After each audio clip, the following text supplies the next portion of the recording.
Chinese cars. Now, top value Chinese caravans are swamping our market. Manufacturers are fighting back, with one local caravan maker releasing a new model so cheap some are using them to live in. China's Breeze 10 just set a global record for the lowest camper price ever. And the shockwaves are already hitting Western models faster than anyone predicted. And this isn't a hollow shell or a gimmick. It's a fully usable micro camper, priced lower than everyday household purchases. And once buyers realize that, the pressure on domestic brands becomes impossible to contain. The gap is too wide, the timing is too sharp. The disruption is inevitable. So what happens to current inventory now that this number exists?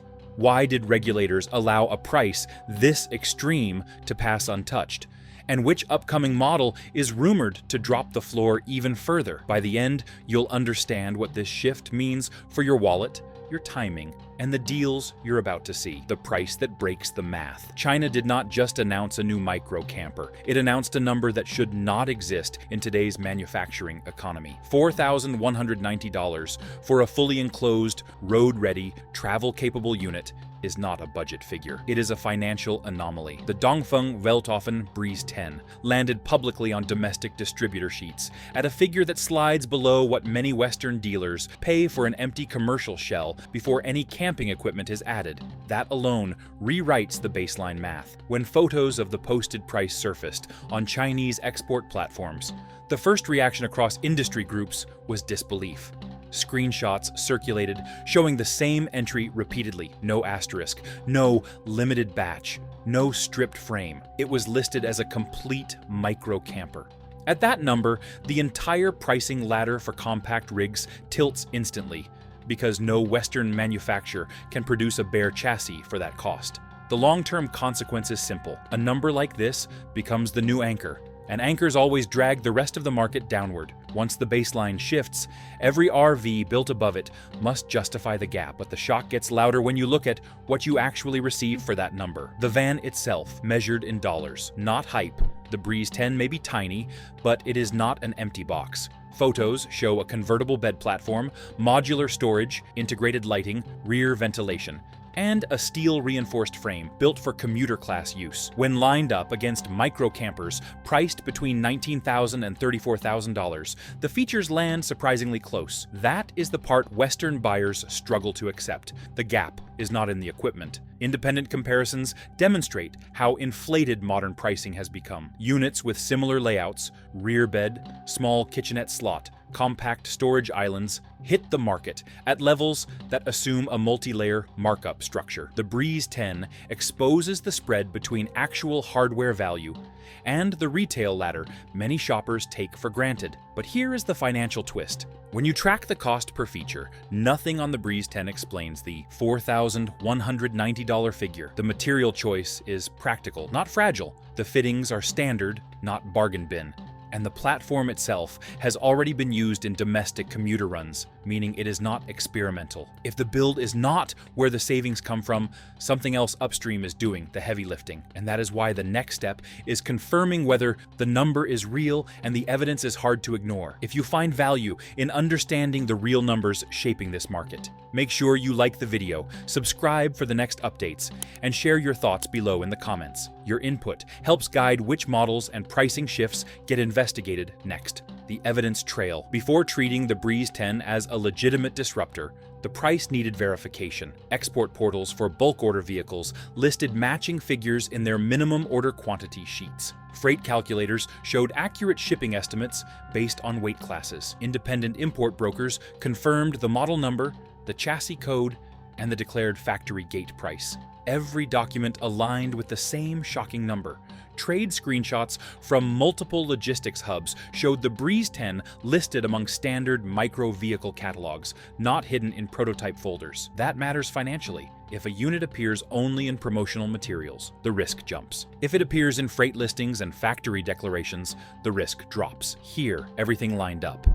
The most telling evidence came from freight consolidators. Their per-unit loaded cost calculations matched the Breeze 10's documented weight range, confirming the numbers were not manipulated for marketing. When exporters list consistent cubic meter dimensions and freight forwarders validate the load class, the product is traceable. But even with verified paperwork, the core question remains unanswered. Why would a factory release a camper at a number that undercuts global pricing structures by such a wide margin? The evidence proves the price exists. It does not explain the financial logic behind it.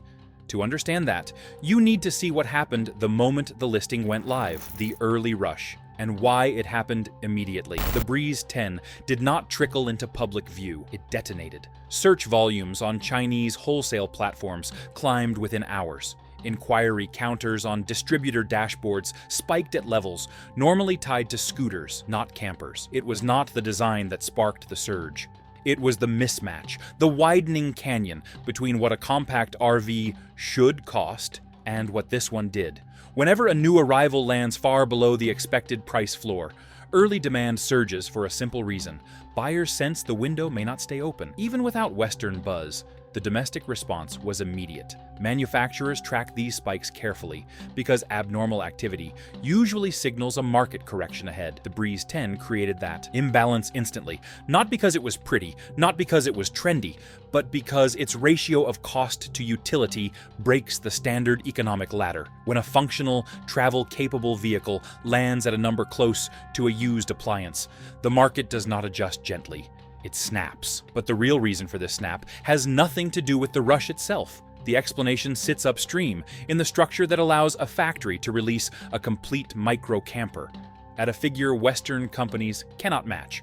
And to understand that structure, you need to start digging into the cost mechanics behind the impossible number, component economics. The first place to look is the parts list. Most compact RV builders rely on a mix of imported fixtures, branded hardware, and mid-volume suppliers who charge a premium for small orders. The Breeze 10 does not follow that model. The components used in its interior come from domestic suppliers who manufacture in enormous quantities, and that scale alone drops the cost of items like hinges, latches, insulation panels, and lightweight cabinetry frames far below what Western builders pay. Supplier catalogs list these elements at figures that would be impossible to match in Europe or North America without substantial volume agreements. Bulk procurement adds another layer of savings. When a manufacturer commits to thousands of identical units, the price per component falls sharply. A latch that costs several dollars in a Western supply chain might cost a fraction of that when purchased directly in large lots from domestic factories. The materials themselves do not explain the final number, but they set the stage for a lower starting point. Even so, the component savings alone cannot justify a completed camper landing under $5,000. The deeper reduction comes from the way those parts are assembled, and that is where the next major financial shift appears. That shift becomes clear the moment labor hours and throughput are compared directly. Labor hours and throughput. The second factor is labor.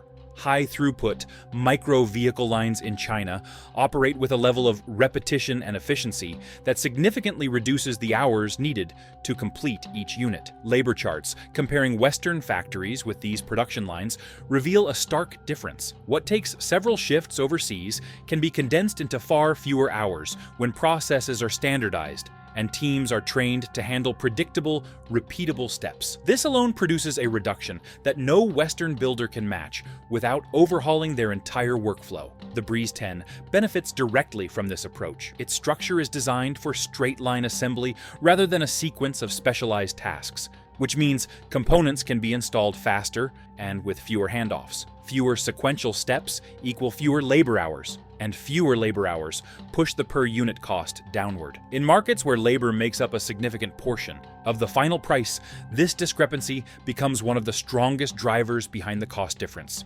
However, efficiency in the factory is only part of the calculation. Even with cheap labor and streamlined assembly, international shipping should raise the final price enough to erase the advantage. The fact that it does not suggests that something else in the logistics chain tilts the equation even further. That advantage becomes obvious once the transport math is examined closely. The logistics equation. That cuts transport costs. Shipping a vehicle across continents is normally expensive, but the Breeze 10 fits neatly into a logistics profile that keeps the freight cost remarkably low. The chassis width and height fall within ideal container dimensions, allowing multiple units to be stacked or nested in a single load. Freight forwarder documents show that when several Breeze 10 units share container space, the per-unit shipping cost drops dramatically. Instead of paying for bulky, inefficient loads, the manufacturer leverages density to cut costs in a way larger rigs could never match. Proximity to major ports strengthens the advantage. When a factory sits close to export terminals, staging and transfer expenses shrink. Shorter inland routes, faster loading, and reduced handling fees all shave dollars off the final price. When those savings stack on top of the previously reduced labor and component costs, the landing price becomes lower than even domestic delivery fees charged within Western countries. This is where traditional builders lose their footing. They cannot reduce shipping in the same way because their vehicles occupy far more space and require specialized transport. The Breeze 10 does not. Yet even with container efficiency explained, one more factor drives the price down further. Something rooted not in transportation, but in design philosophy. That final factor is found inside the construction methods that eliminate hidden expenses. Cost-engineered simplicity. The last major financial lever is simplicity. The Breeze 10 is engineered around straight plumbing runs, accessible wiring paths, and modular interior panels. This means fewer hidden chambers, fewer sealed compartments, and fewer specialized tools required for assembly. The simplicity shows up in factory diagrams. Wiring follows direct routes, instead of weaving through multiple bulkheads. Plumbing bends only when necessary, and panels snap or bolt into place without complex joinery. This design reduces long-term failure points, which is an overlooked but crucial part of the cost equation. When a product has fewer complex areas, it costs less to service and less to build. Builders in Western markets often rely on intricate cabinetry, layered insulation pockets, and decorative structural curves that increase material waste and labor intensity. The Breeze 10 avoids all of that, not by cutting corners, but by eliminating unnecessary elaboration. It is a financial strategy disguised as modest design. Every step avoids extra labor hours, extra materials, or extra fabrication complexity. This is why the final cost lands so far below traditional expectations. But a price this low creates consequences that extend beyond the factory floor. And those consequences do not begin with the person buying the van. Those consequences surface once the broader market reacts. Price floors break. The first sign of trouble shows up in the lower tier of compact RVs. When one fully built camper enters the market at $4,190, every comparable model above it becomes harder to justify. Dealers operating in the $19,000 to $26,000 bracket begin quietly adjusting sticker prices on older stock, because leaving those units unchanged makes them look inflated the moment shoppers compare features. One dealer reduction from $23,000 to just under $20,000 illustrates the pattern. It is not a sale. It is a correction forced by the new baseline. This value shift does not require imports to arrive locally. The change begins the moment the cheaper model becomes known. Depreciation reacts to awareness, not movement. Once a lower reference point exists, used listings start slipping as well. A compact RV that typically held $12,000 on the resale market may begin hovering closer to $10,000 because sellers recognize they cannot demand old prices when the bottom rung has dropped. Even rigs with no connection to the Breeze 10 feel the pressure. The market moves based on perception and expectation, and both change instantly when a drastically lower price enters the conversation. And that is only the surface-level disruption. Beneath that surface sits a financial strain that most shoppers never see until it erupts. Floor plan pressure. Behind every unit sitting on a lot is a loan. Dealers use floor plan financing to stock their inventory. Paying interest each month, the rig remains unsold. A typical contract shows interest accumulating after 30 days, with higher rates triggered after 60 or 90 days. When compact RVs move slowly, the carrying cost rises, turning older stock into a liability rather than an asset. This is where the Breeze 10 creates a sharper problem. A cheaper reference point slows the movement of higher-priced rigs, which increases the number of interest cycles dealers must pay on them. When a dealer pays interest month after month, the pressure builds. At some point, the cost of holding the RV exceeds the margin they expected to make. That is when forced markdowns happen. These reductions have nothing to do with generosity. They are financial survival moves triggered by inventory aging into costly territory. One internal document from a dealership group outlines this reality clearly. Once units cross a certain number of days in stock, they must be discounted simply to stop the bleeding. From interest charges. The Breeze 10 accelerates this cycle because it makes compact rigs look overpriced at a glance, slowing the pace at which they sell. The longer they sit, the higher the financial drag becomes, and the faster dealers are pushed into reductions. But the dealer side is only half the story. The next group hit by this shift sits further up the chain, inside the factories themselves. Manufacturers forced into quiet requotes. Manufacturers do not respond with open announcements when a competitor resets the bottom of the market.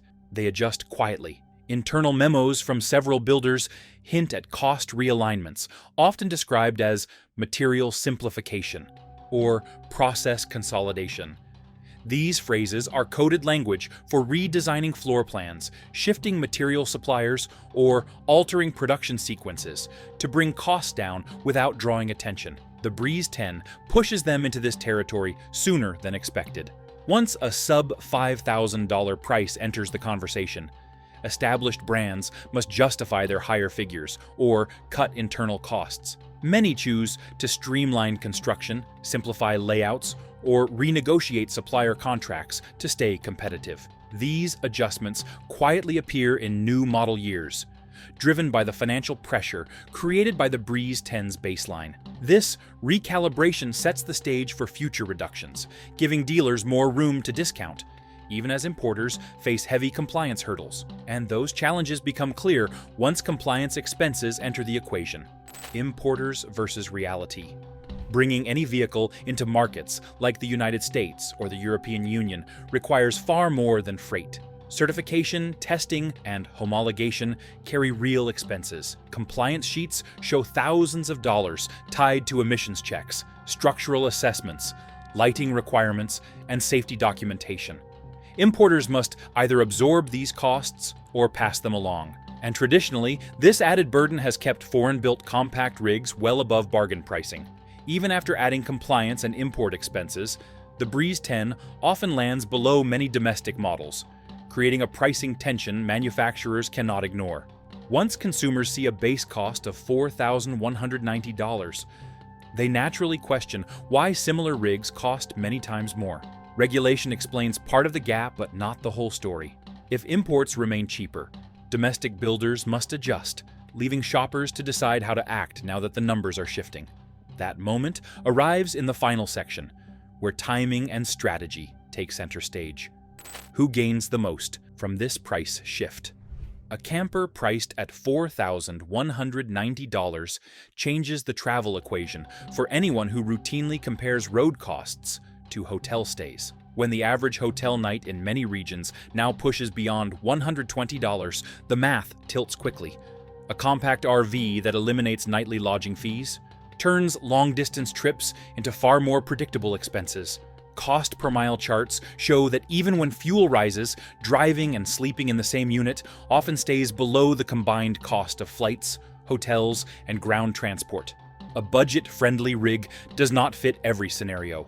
Those who travel infrequently or stay in one location may not see enough return, but anyone taking multiple trips a year or paying high lodging costs during peak seasons feels the savings quickly because a low entry price camper spreads value across every mile and night it replaces. The advantage grows with routine road travel, though hidden risks can erase savings if expectations are unrealistic. And those risks need to be understood before any buying decision takes shape. The ownership risks. You need to see, first, low prices do not eliminate long-term obligations. Warranty coverage on low-cost imports often lasts 1 year on major components, with shorter terms on electrical hardware. Samples from similar models show that coverage can range from 6 months to a single year, depending on the supplier. Replacement parts may arrive slower than expected, especially if warehouses run lean inventories to keep costs down. A broken latch or failed pump is not expensive, but waiting weeks for shipping can disrupt plans. Durability still carries unknowns. The Breeze 10 looks structurally solid, but long-term data is not available, and lightweight components may age faster than higher-priced builds. Expecting that prevents frustration later, because most issues are manageable with realistic expectations. Even with those risks, the savings hold when someone accepts occasional repairs and delays. A low sticker does not remove maintenance. It simply eases the financial load. The true value appears when this pricing reshapes practical travel choices. And those decisions become more relevant as travel costs and living expenses rise. How this price reshapes travel and cost of living options. As travel inflation continues climbing, more people have begun looking at compact RVs as tools for mobility rather than luxury purchases. When average airfare for a family trip crosses $1,000 and nightly lodging surges during peak seasons, the appeal of a simple, efficient rig becomes more than a preference. It becomes a cost control strategy. Yearly comparisons between full-time RV living and traditional rental housing show a widening gap, with many renters spending $20,000 to $30,000 yearly on housing alone. A low-cost micro camper cannot replace a house, but it creates affordable mobility for extended trips, seasonal work, or visits without hotel bills. For some, it frees budget, otherwise eaten by rising rent. For others, it becomes a flexible, low-expense travel base. This shift arrives during broader economic pressure, reducing exposure to inflated lodging and travel costs. But the benefit only holds if timing is right, because price cycles move faster than most people expect, and that timing can protect thousands if understood correctly. The timing window.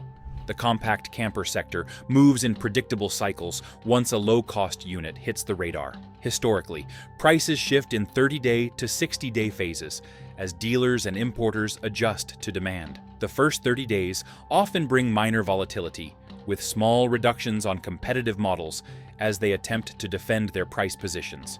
The following 30 days may show more deliberate markdowns once inventory managers see how consumer interest shifts. Pricing curves from earlier budget unit launches confirm these patterns repeatedly. Someone watching these trends can protect real money by reading the pressure points. Early reductions rarely reflect the full reaction, while waiting too long risks missing the bottom if demand surges or supply tightens.